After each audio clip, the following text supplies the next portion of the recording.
Hello, everybody. My guest today is Don Brown. His first company was acquired by EDS in 1986. He founded Software Artistry in 1988, which became the first software company in Indiana to IPO. He then founded and served as CEO of Interactive Intelligence, which went public in 99 and was acquired in 2016 for $1.4 billion. He then started LifeOmic in late 2016. He received a BS in physics and MS in computer science and an MD from Indiana University. Also received an MS in biotechnology from Johns Hopkins University in 2017. Don, are you ready to take us to the top? Yeah, you bet. All right. A lot of history here. You've seen patterns. You've seen trends. You've done a lot here. Talk to me about LifeOmic. What's the company do and what's your revenue model? How do you make money? Well, we're still trying to figure out the revenue model. We're more concerned right now about building a cloud-based platform for precision medicine. We all know that in order to treat people better, we've got to utilize all this big data we're accumulating about them, and that's what we're trying to facilitate at LifeOmic. And what, educate me here. I don't know what precision, I don't know what that means. What is that? Well, unfortunately, medicine is a lot of trial and error today. You go in, doctors will try you on one medicine, whether it's for hypertension or depression or whatever. If that doesn't work or has side effects, they'll try another. The situation is even worse with serious diseases like cancer, where you may not have the opportunity for multiple trials. And so we're starting to get better about taking information, your DNA sequence, for example, and using that to more specifically tailor treatments to you. Mm-hmm. Okay. And who do you envision? I want to talk to about how you got into this space, but before I do that, who do you envision really powering you from a resource perspective in terms of paying you as a customer so you can drive future growth? Will it be the end consumer that wants to make smarter decisions, like a WebMD almost, or will it be the other side? Well, we're kind of approaching it from both angles, kind of top down and bottom up. We're working with large academic medical centers like at my alma mater, the Indiana University School of Medicine. They're loading up information about thousands of cancer patients to try to use our machine learning and other techniques to figure out who's going to respond to a particular treatment and who won't.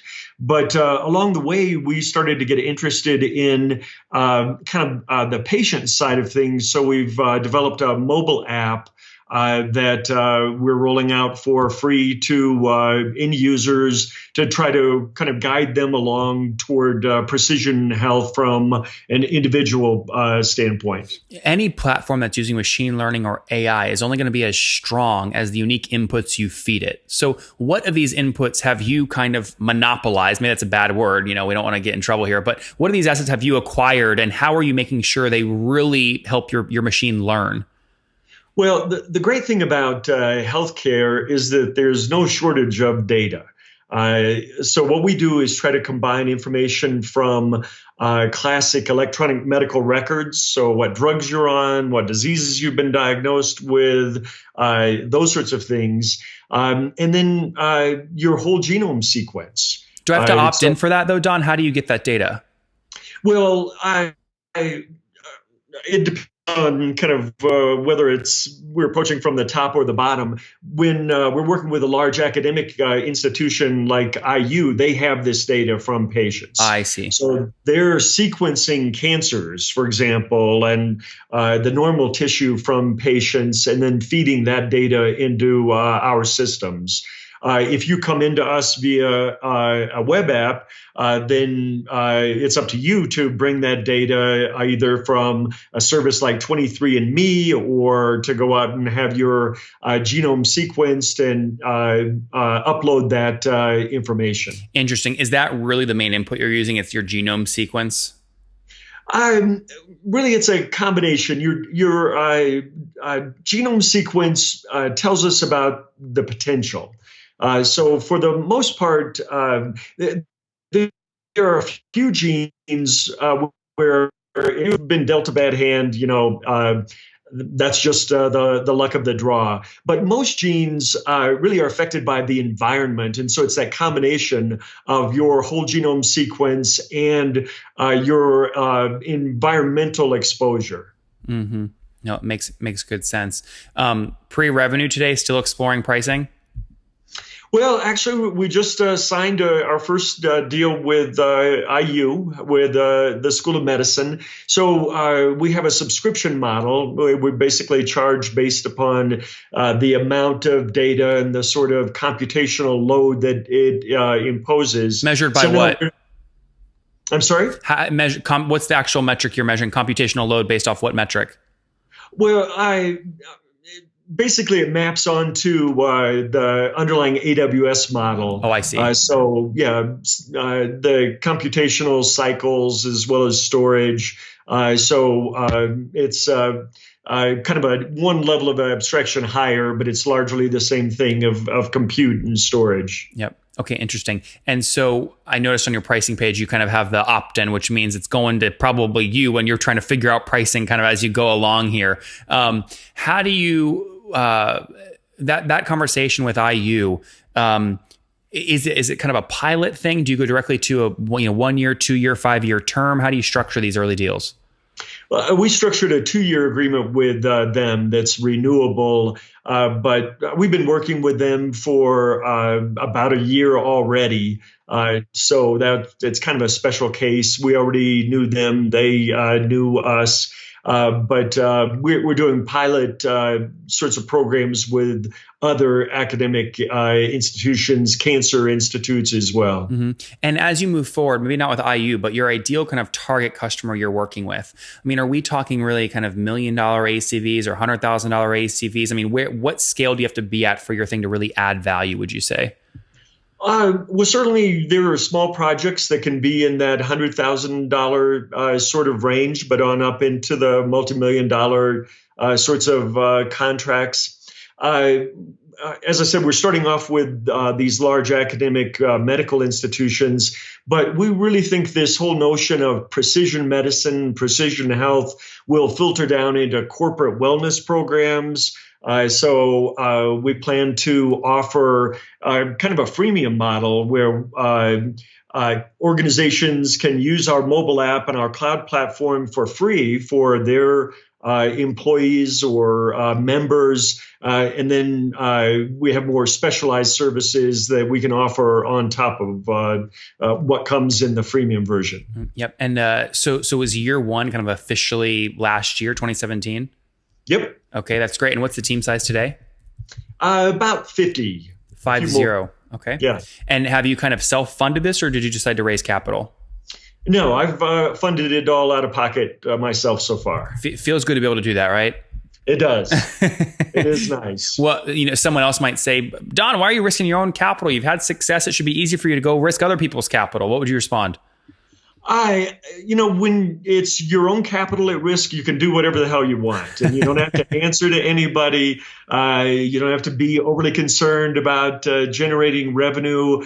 So what I did was go out and hire cancer researchers, bioinformaticians, really strong cloud software engineers, mobile engineers, and really just try to tackle a big problem without being overly consumed about how we make money in the short term. Yep. No, it's a good place to be. And the 50 folks, where's everybody based? Oh, roughly a third across Indianapolis, Research Triangle Park, and the Salt Lake City area. Okay, very good. So 3 separate spots there. And help me understand kind of why get into this space. It sounds like you've had some exits in your past. You've had some success. What prompted you to jump into the space? Just intellectual interest. I went through medical school a long time ago, and I went over to the dark side of business. Started a little software company while I was finishing up med school. You're talking interactive intelligence? Well, there was 2 companies before that. Interactive was my most recent one.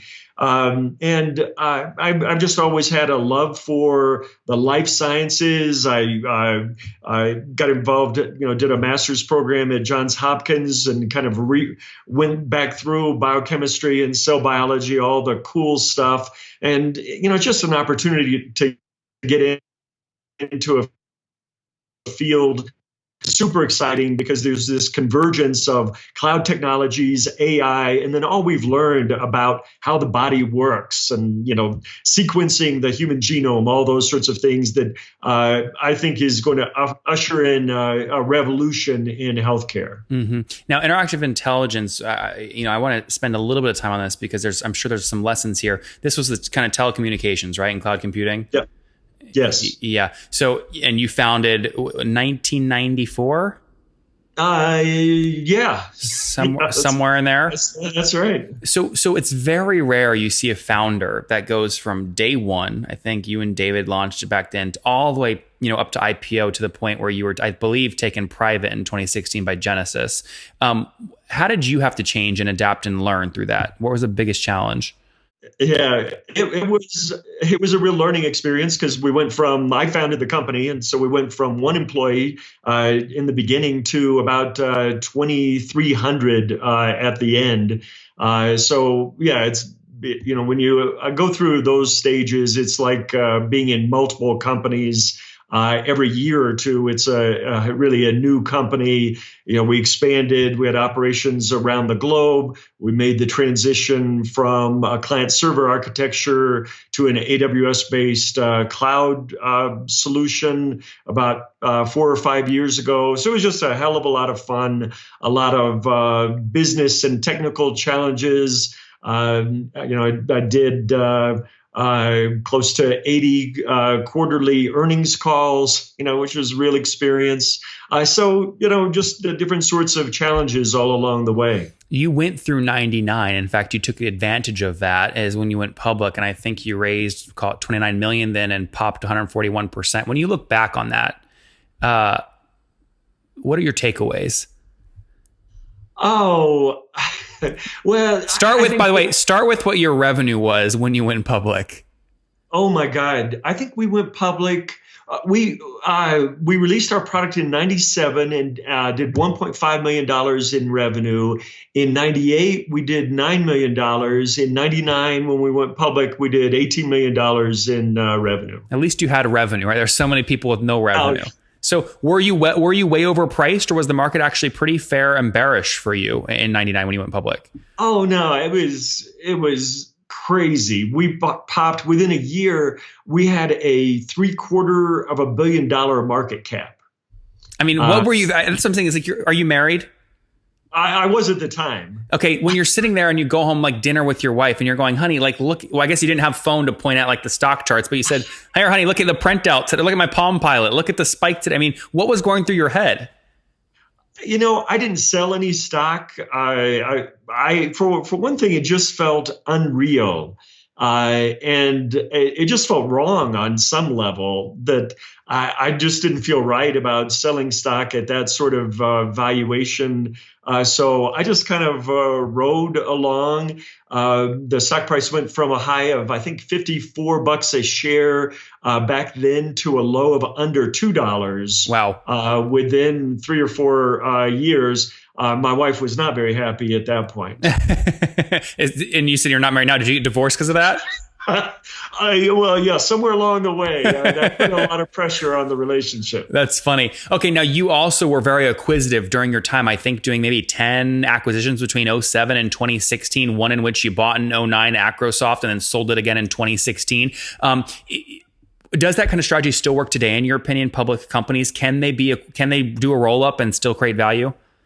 We didn't exactly do a roll-up. We did a few tuck-in acquisitions along the way. I'm an engineer by training, and so I always think I can build something better than anybody else, and that makes it kind of hard to do acquisitions, at least for technology. But we acquired distributors in Australia, South Africa, Germany. There were things like that really made sense, that added a lot of value to the company. You're talking like Call Time in Australia, Agora in German. Yeah. And it's interesting though. So there's a lesson there, I think. You just said you acquired distributors. Like a lot of people that I have that listen to the show, they think about building this product. They never think about actually just owning the distribution channels that they're pumping their product through, because then you own the channel, you can put other products through it, and it lasts a lifetime. You recognize that early on. Yeah, it made a huge difference. We had an enormous success in Australia, for example, and to acquire our distributor there and build out our own team, it really propelled our business in a major way. Interesting. Okay, and then wrap up the story for us. 2016, what was total revenue? So we can back into what the multiple was. Oh God, Remember? No, Were you active in 2016 or no? Yeah, we were acquired at the end of 2016. I think we were doing roughly $100 million a quarter. Okay. So, and you sold for 1.4 billion. So call it kind of between 3 and 5x, something like that. Pretty fair. Yeah, that's great. And then what? I'm sure they tried to get you to stay on, and you just said, "I can't do this. I'm a horrible employee." I know they didn't even ask. Oh, wow. Okay. So you said, fine, I'm going to take a break and go relax. And you could only relax for a year before jumping into this. I didn't take a break. I think they thought I would take a break, but I announced LifeOmic the day after the deal closed with Genesis. That's so funny. Very good, Don. Let's wrap up here with the famous five. Number one, what's your favorite business book? Exponential Organizations. Number two, is there a CEO you're following or studying right now? I certainly, I'm a Tesla fan, so I follow Elon's antics. Number three, what's your favorite online tool for building your company? I guess Jira. Jira, okay. Number four, how many hours of sleep do you get every night? I'm a famous insomniac, so probably 4 or 5. Okay, we'll call it 5 there. And then you said not married. Any kiddos? I have 8 kids. Oh, you have 8? Yes. Holy mackerel. 8 kids. Okay, wow. Are all entrepreneurs or no? I'm sorry? Do they get the entrepreneurial bug? Are they all entrepreneurs or no? One so far. Okay, very good. And how old are you? I'm 62. Last question. What do you wish your 20-year-old self knew? Oh, you can do far more than what you realize at the time. Guys, there you have it. Set big goals. Don's been through it all. Went through 19 million bucks in revenue, went public. Then it got just unrealistic and just fantasy land. He held on though to the stock, was acquisitive in terms of buying up distribution partners, and then ultimately exited and took that company was taken private for about 1.4 billion. He didn't even take a break. Day after, launches a company called LifeOmic. Why? Because he's passionate about the space convergence of healthcare plus cloud computing, and really what he calls, and I think the industry calls, prescriptive health as they look to precision health as they look to scale. Just signed a big contract with Indiana University as kind of their first paid pilot. We'll keep track, Don. Thanks for taking us to the top. Okay, thank you.